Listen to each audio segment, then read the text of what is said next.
வணக்கம். ரீசென்ட்டா பார்த்தீங்கன்னா, "சாட்சி பெருமாள்" அப்படிங்கிற ஒரு ஷார்ட் ஃபில்ம் வந்து டென்ட் கொட்டா ஓடிடில அவைலபிளா இருக்குது. இதோட கதைக்களம் வந்து நிச்சயமா உங்கள யோசிக்க வைக்கும். ஏன்னா, இது எடுத்துக்கிட்ட அந்த கான்செப்ட் வந்து அந்த மாதிரி ஒரு கான்செப்ட்டா தான் இருக்குது. எங்க ஊரு பெரியகுளம், அப்புறம் அகமலை அதையெல்லாம் சுத்தி ரொம்பவும் பியூட்டிஃபுல்லா எடுத்திருக்காங்க இந்த ஷார்ட் ஃபில்ம. பார்த்தீங்கன்னா, நிச்சயமா ஒரு 50 நிமிஷம் உங்களுக்கு வேஸ்ட்டு அப்படின்னு தோணாது. தமிழ்நாட்டோட தென் மாவட்டங்கள்ல ஒரு சில கேஸ்ட்டுகள்ல செய்மறை அப்படிங்கிறது வந்து ரொம்பவும் ஒரு பிரதானப்பட்ட ஒரு விஷயம்.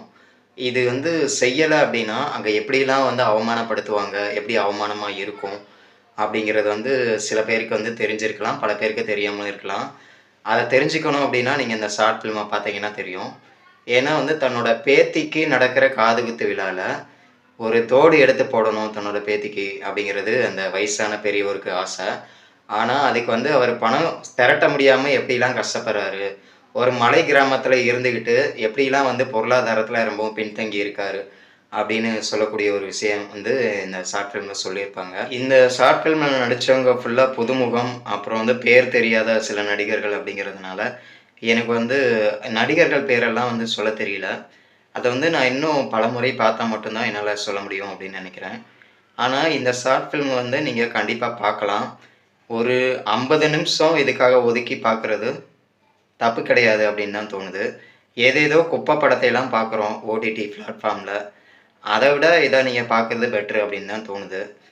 ஆனா, சினிமாத்தனமா ஏதாவது யோசிச்சு எடுத்திருப்பாங்களா அப்படின்னு பார்த்தீங்கன்னா, கண்டிப்பா அது வந்து அந்த மாதிரி கிடையாது. கொஞ்சம் பொறுமையா பார்க்க வேண்டிய ஷார்ட் ஃபில்ம் தான் இது. அதனால எனக்கு இதெல்லாம் செட் ஆகாது அப்படின்னு சொல்றவங்க மட்டும் இந்த பக்கமே வர வேணாம். பொறுமை இல்லாதவங்கள தவிர மத்தவங்கலாம் இந்த ஷார்ட் ஃபில்ம தாராளமா பார்க்கலாம். சினிமாட்டிக் எதிர்பார்க்கிறவங்களும் இந்த ஷார்ட் ஃபில்ம் பார்க்காம இருக்கிறது தான் நல்லது அப்படிங்கிறது என்னோட பெர்சனல் ஒப்பீனியன். வினு அப்படிங்கிற ஒரு புதுமுக டைரக்டர் தான் வந்து இத எடுத்திருக்காரு. இவர் இதுக்கு முன்னாடி ஒரு சில ஷார்ட் ஃபில்ம்லாம் எடுத்திருக்காங்க அப்படின்னு வந்து சொல்றாங்க. ஆனா, அதெல்லாம் வந்து எனக்கு தெரியல.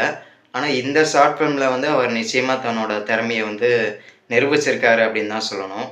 இவருக்கு வந்து தகுந்த பட்ஜெட்டும், டெக்னிக்கல் டீமும் குடுத்தா நிச்சயமா ஒரு பெரிய பட்ஜெட் படத்த பண்ணுவாரு. திறமையா பண்ணுவாரு அப்படின்னு தான் தோணுது. பெர்சனல் ஒப்பீனியன்னு கேட்டா. நீங்களும் இந்த ஷார்ட் ஃபில்ம பாருங்க. உங்களுக்கு பிடிச்சிருந்ததுன்னா, கமெண்ட் செக்ஷன்ல கமெண்ட் பண்ணுங்க. உங்களோட கருத்துக்களையும் சொல்லுங்க.